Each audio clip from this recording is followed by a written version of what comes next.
बच्चों आज हम आपको इंग्लिश लिटरेसी के इम्पॉर्टेंट एमसीक्यूज कराने जा रहे हैं।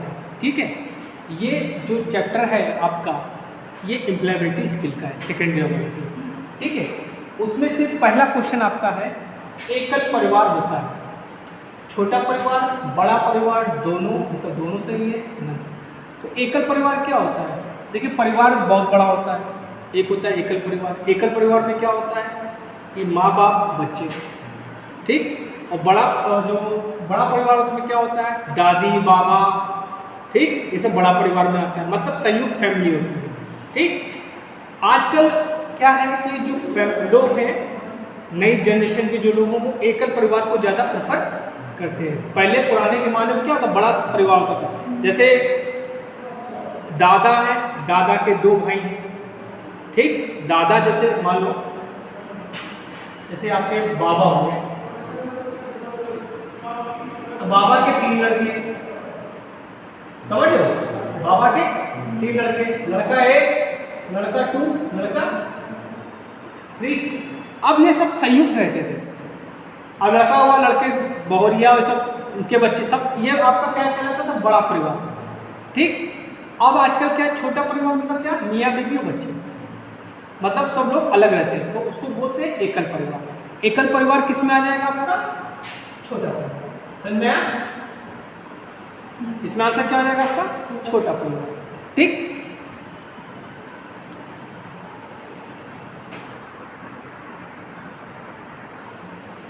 अगला क्वेश्चन बताओ, अंग्रेजी संचार।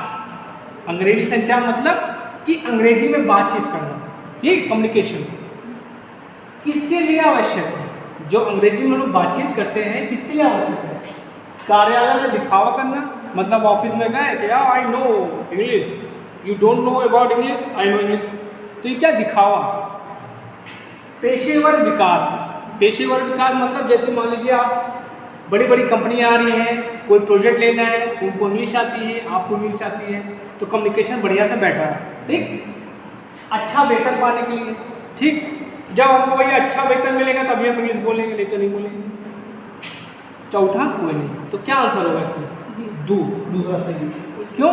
क्योंकि जैसे मान लीजिए सपोज डेट आप किसी कंपनी में सेलेक्ट हुए, ठीक, तो एम्प्लॉयबिलिटी आप लोगों को क्यों सिखाई जाती है? इसलिए सिखाई जाती है कि आपको इंग्लिश भी आनी चाहिए। मान लीजिए किसी आप फॉरेन कंट्री में सेलेक्ट हो गए, if you are selected in foreign country, so what you will talk in English, not Hindi. या वहाँ ये नहीं कि भैया हमका ये नहीं हुआ, ये लैंग्वेज तो नहीं बोलोगे ना। तो क्या है? पेशेवर विकास, मतलब जो आप जॉब कर रहे हो उसके विकास के लिए क्या है? अंग्रेजी संचार मस्ट है। समझ रहे हो? जैसे मान लीजिए सपोज डेट कि आपने ITI कर लिया, ठीक, you have completed your ITI, after that you went any company for interview, मतलब किसी कंपनी में आप इंटरव्यू देने गए, ठीक। अब उसने पूछा सी योर रिज्यूम, मतलब उसने तुम्हारे रिज्यूम को देखकर बोला कि tell me something about yourself, मतलब अपने बारे में मुझे कुछ बताइए आप। Tell me something about yourself, अपने बारे में कुछ बताइए। तो जब वो इंग्लिश में तुमसे बात कर रहा है तो क्या हिंदी बताओगे? इंग्लिश में बताना पड़ेगा। चलो suppose that you are selected, ठीक। अब मान लीजिए आपको किसी कंपनी का कोई प्रोजेक्ट बनाना है, वो उसमें इंग्लिश में लिखा है, तो मस्ट है ना इंग्लिश, इसलिए पेशेवर विकास में आंसर क्या होगा? राइट होगा। समझ में आया?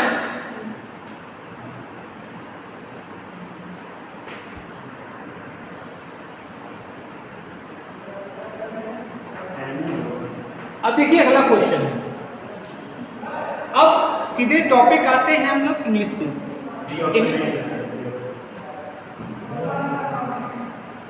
Come down. देखो, फर्स्ट ऑफ ऑल आप लोगों को अगर इंग्लिश सीखनी है तो आपको अपने टेंसेस पे कमांड करनी पड़ेगी। टेंसेस पे कमांड करनी पड़ेगी।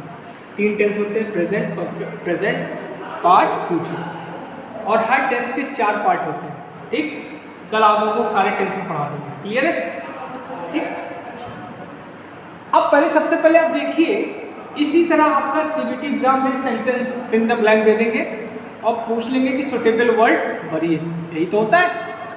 अब यहाँ देखिए कौन सा क्या है, वी सॉ, हमने देखे, हमने देखे, सा आया तो कौन सा है, पास्ट इंडेफिनिट, सी की सेकंड फॉर्म सा। कहाँ पे, एनिमल्स मतलब जानवर, एट द जू, जू, जू पर हमने जानवर देखे, कितने, many, much, so many, D, D में ऑप्शन लिखा ऑल, ठीक है। तो मच का तो हो नहीं सकता, ठीक, मच का तो मच जहाँ पे जो कब मेजर हो, जहाँ पे कुछ क्वांटिटी हो वहाँ पे मच लगाएंगे।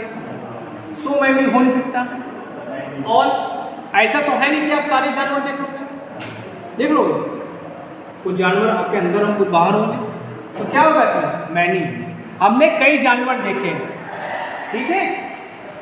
वी सॉ, हमने जू में कई जानवर देखे, तो इसमें आंसर क्या हो जाएगा आपका, many,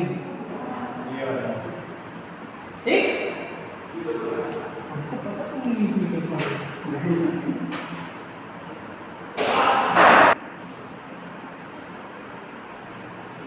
it's raining, it's raining, बरसात हो रही है, ठीक।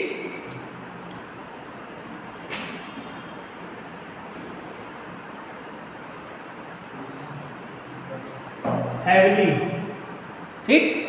देखिए हैवियर और हैवीएस्ट तो होगा नहीं, क्योंकि यहाँ तुलना किसी से नहीं हो रही है।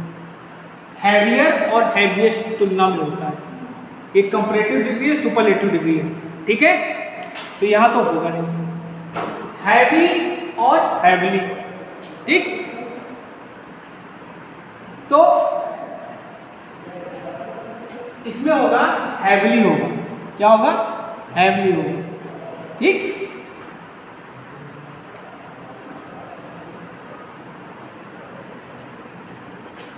ठीक है, हैवी होगा इसमें, क्योंकि बेटा यहाँ पे ये क्या बता रहा है, प्रॉपर्टी बता रहा है इसकी, ठीक है। ये मतलब भारी बरसात हो रही है, और ये भारी है नहीं, भारी बरसात हो रही है, ठीक है। हैवी मतलब जैसे you are heavy, I am heavy, लेकिन यहाँ वर्किंग हो रही है, यहाँ पे कोई क्रिया हो रही है, तो उसमें हैवीली होगा, ठीक है।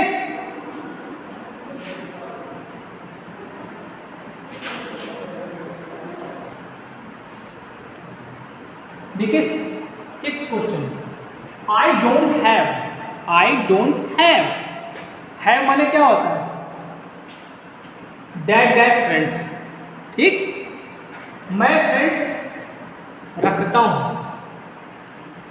मैं फ्रेंड्स रखता हूं, ठीक, या डैट डैश, ठीक। डोंट हैव का मतलब रखता हूं, जैसे कहा जाए कि I have a marker, I have a marker, मेरे पास मार्कर एक है, ठीक। तो यहाँ पे डोंट लगा दिया है, तो यहाँ पे प्रेजेंट में इंडिफरेंट फॉर्म में आ जाएगा, तो क्या आ जाएगा, मैं फ्रेंड्स रखता हूँ, या मैं, ठीक। तो क्या है, डैट डैश, अब कितने रखते हैं फ्रेंड्स, मैनी रखते हैं, मच मोर रखते हैं, सो मैनी रखते हैं, नन ऑफ दिस मतलब कोई नहीं, तो मच मोर होगा नहीं, मच मोर होगा नहीं, मच मोर क्या होगा, जहाँ पे क्वांटिटी की बात आ जाए, ठीक। सो मैनी भी नहीं होगा, ठीक। देखो फ्रेंड्स क्या होता है बेटा, देखो सो मैनी बहुत ज़्यादा होगा, फ्रेंड्स किसी के एक लिमिटेड होते हैं, उनको क्या काउंट कर सकते हैं, सो मैनी तो बहुत ज़्यादा हो जाएगा, तो इसमें क्या आ जाएगा, मैनी मतलब मेरे कई मित्र हैं। देखो अगर आपको इस तरह के क्वेश्चन सॉल्व करने हैं, फिर इन द ब्लैंक्स को सॉल्व करना है, तो सबसे पहले आपको अपने टेंस को क्लियर करना पड़ेगा, और उसको पहले हिंदी में ट्रांसलेट करो कि ये सेंटेंस सही बैठ रहा है कि नहीं बैठ रहा है, इसका सेंटेंस क्या होगा, या तो इसको सिंपली भाषा में क्या करें, मेरे कई मित्र हैं, इसको क्या कह सकते सिंपल भाषा, मेरे कई मित्र हैं, कई को क्या कहेंगे, मैनी आ जाएगा, समझ में आया। एक बात ध्यान दो, जब हम पढ़ते थे हाई स्कूल में, तो हमारे गुरु ने बताया था कि जब तक तुम्हारी हिंदी मजबूत नहीं होगी तब तक इंग्लिश मजबूत नहीं हो सकती। समझ गए?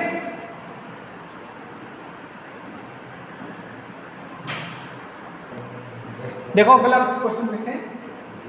ब्राइड्स, ब्राइड्स माने क्या होता है? दुल्हन। ठीक, दुल्हन्स वर मच, ठीक, डैश डैश डैश ग्रूम्स, दूल्हों से, दूल्हों से, दूल्हा बोलते ना, दूल्हों से, ठीक,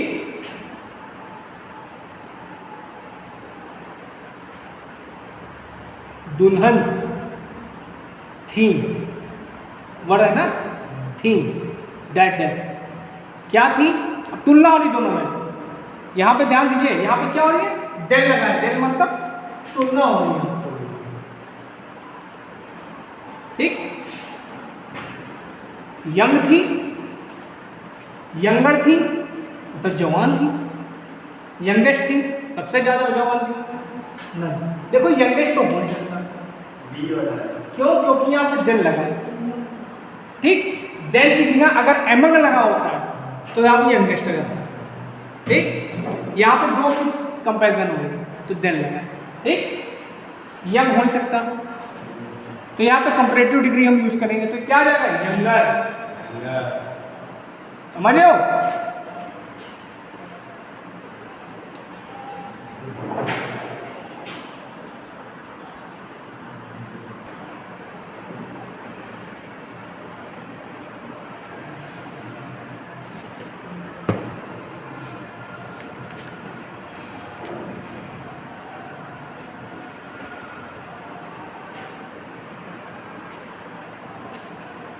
क्या कह रहा है?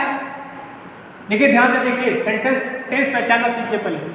कह रहा है द ओल्ड वुमेन, ठीक है, द ओल्ड वुमेन, ठीक, लिव्ड, लिव्ड की बात आ गई तो कौन सा है? Past independent. एलोन, अकेले रहती थी, ठीक, विद, ठीक, तो कैसी रहती थी? एलोन विद, ठीक। टू लुक आफ्टर, उसकी देखभाल, टू लुक आफ्टर मतलब क्या? देखभाल, ठीक। तो इसमें क्या होगा? एलोन की बात आ रही है, एलोन मतलब क्या है? अकेली, तो यहां पे आएगा विद नो वन, किसी के साथ नहीं रहती, तो क्या लिखोगे? विद नो वन, ठीक। टू लुक आफ्टर हर, क्या होगा? अब सेंटेंस थोड़ा क्या बन जाएगा? एक महिला अकेली रहती थी, ठीक, जिसकी देखभाल करने के लिए कोई नहीं था। ये सेंटेंस बन गया, समझ में आया? सेंटेंस को कंप्लीट करना सीखो तभी बन पाओगे, वो कब होगा? जब टेंस क्लियर होगा तो।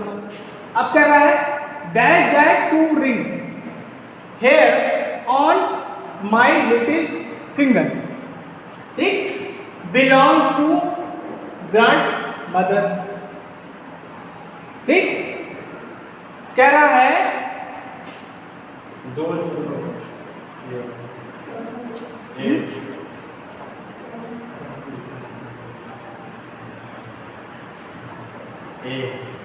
अबे यहाँ भी दूध लिखो, यहाँ भी दूध लिखो, तो मी है ना सर, एम ई है और यहाँ एम वाई है, यहाँ दीज हो, ठीक है। अब देखो दोज और दीज, दोज मतलब दूर के लिए होता है और दीज के लिए पास के लिए, ठीक। तो भैया उंगली की बात कर रहा है तो उंगली क्या पास ही तो होगी तुम आंखों के, तो यहाँ पे क्या लगेगा? दीज, क्या लगेगा? दीज। ये दो रिंग हेयर जो कि मेरी छोटी उंगली पर है, बिलोंग मतलब संबंध रखती है, टू किससे? अब दीज में लिखा है तो किससे? ग्रैंड मदर, जो मेरी दादी से संबंध रखती थी। समझ में आया? मतलब कहने मतलब ये इसका सेंटेंस क्या बनेगा, these two rings here on my little fingers, ये दो, मतलब जैसे पास की बात हो तो दीज लगाएंगे, ठीक ठीक। तो ये अगर वे होता तो दो लगाते वहां पे, ठीक। तो ये दो रिंग, जैसे कह ये ऐसे कह दिए, ऐसे ये दो रिंग जो है मेरे हाथ में जो मुझे छोटी उंगली पे है, ये किसकी है, बिलोंग टू, जो मेरी दादी से संबंध रखती है, समझ में आया, रखती थी या उन्हीं की थी, हमने पहन ली, समझ में आया। अब अगला question, when the little boy grab the lizard that tail broke off in hand, ठीक। तो देखो यहां बॉय की बात आ रही है, ठीक। तो यहां पे टेल है ना, टेल माने पूछ, ग्रैब, ग्रैब माने क्या होता है, ग्रैब में पकड़ने से सेंस आएगा, ठीक है।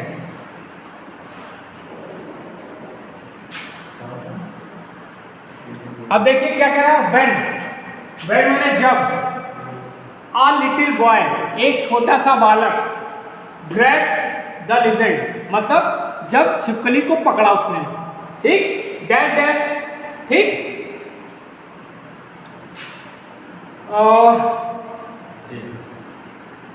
टेल, टेल माने पूछ, ब्रोक ऑफ इन हिज, तो मतलब क्या है, उसने बोला, कह रहा है कि जब छोटे लड़के ने छिपकली को पकड़ा तो उसकी पूंछ उसके हाथ में टूट गई, तो यहां पे क्या आ जाएगा, हिज आ जाएगा, क्या आ जाएगा, उसके हाथ में टूट गई, हिज। और किसकी टेल की बात हो रही है, यहां हो जाएगा इट्स, गलत लिखे हो, इट्स हो जाएगा, मतलब जो छिपकली की पूंछ थी वो क्या हो गई, टूट गई।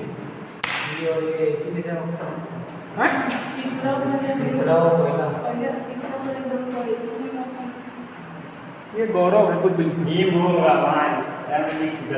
यहाँ पे हर होगा, ठीक है, ये गौरव कुछ बिल्कुल। क्या कहने मतलब क्या है कि जब छोटे लड़के ने छिपकली को पकड़ा, उसकी पूंछ उसके हाथ में टूट गई, ये सेंटेंस है। समझ में आया आप लोगों को? कल आप फिर आइएगा, कल और आपको बताएंगे।